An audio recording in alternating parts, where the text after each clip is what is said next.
Dok, dok, katanya orang kalau obesitas tuh mudah kena hipertensi. Berarti kalau orang kurus nggak mudah kena hipertensi ya, dok?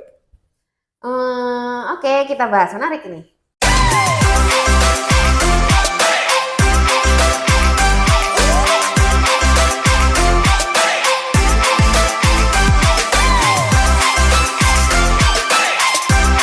Halo Never Friends, ketemu lagi dengan Dr. Nings Channel. Kali ini membahas lagi pertanyaan dari Never Friends tentang hipertensi. Jadi ada pertanyaan yang sangat menarik dan mungkin sebagian Never Friends juga punya pertanyaan yang sama ya. Jadi katanya kalau orang obesitas itu kan mudah terkena hipertensi. Tapi kalau kurus berarti gimana dong? Mudah juga atau enggak gitu.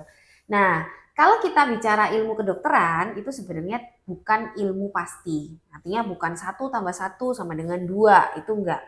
Jadi kalau di ilmu kedokteran itu kita berbicara yang namanya peluang.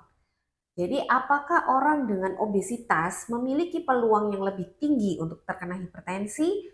Jelas iya, karena hampir di semua edukasi saya kalau Never Friends melihat ya tentang hipertensi, selalu yang saya tekankan adalah masalah gaya hidup yang tidak sehat, di mana obesitas adalah salah satu bentuk gaya hidup yang tidak sehat tersebut. Karena dengan obesitas pasti pola makannya kurang baik, dia juga kurang gerak gitu ya, aktivitas fisiknya kurang, olahraganya kurang, jadinya obesitas karena kelebihan kalori yang ada di dalam tubuh.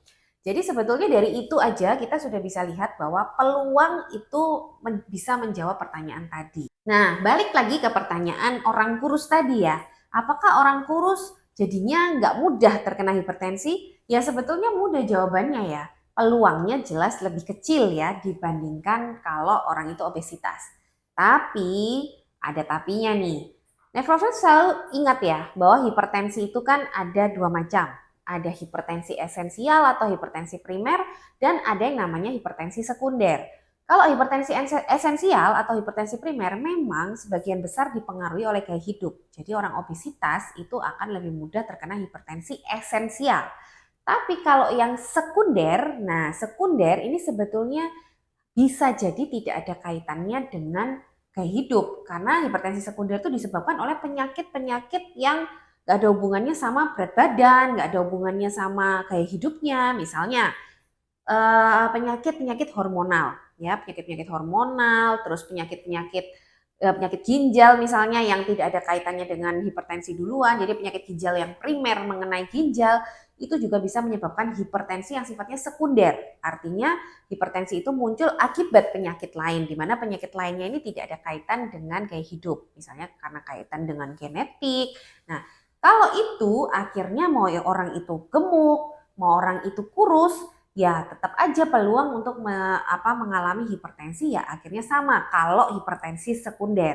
Tapi kalau hipertensi primer ya kembali lagi karena kurus itu identik dengan gaya hidup yang mungkin lebih baik meskipun tidak selalu ya Nefrofriends karena sekarang itu kita bilangnya kurus atau gemuk itu kan selama ini hanya dari body mass index atau indeks massa tubuh. Padahal sebetulnya sekarang itu yang lebih harus diperhatikan adalah komposisi tubuh. Karena indeks massa tubuh tinggi belum tentu orang itu tidak sehat karena indeks massa tubuh tinggi kalau komposisi antara otot dan lemak lebih banyak ototnya bisa jadi dia lebih sehat daripada yang komposisi lemaknya lebih banyak daripada ototnya, itu contohnya.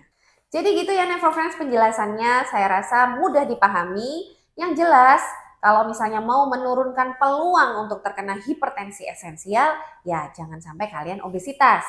Dan kalau untuk menurunkan peluang mengalami hipertensi sekunder, ya penyakit-penyakit tadi itu seperti genetik dan lain-lain harusnya sih bisa dideteksi secara dini ya. Karena biasanya hipertensi pada hipertensi sekunder itu dialami oleh usia muda.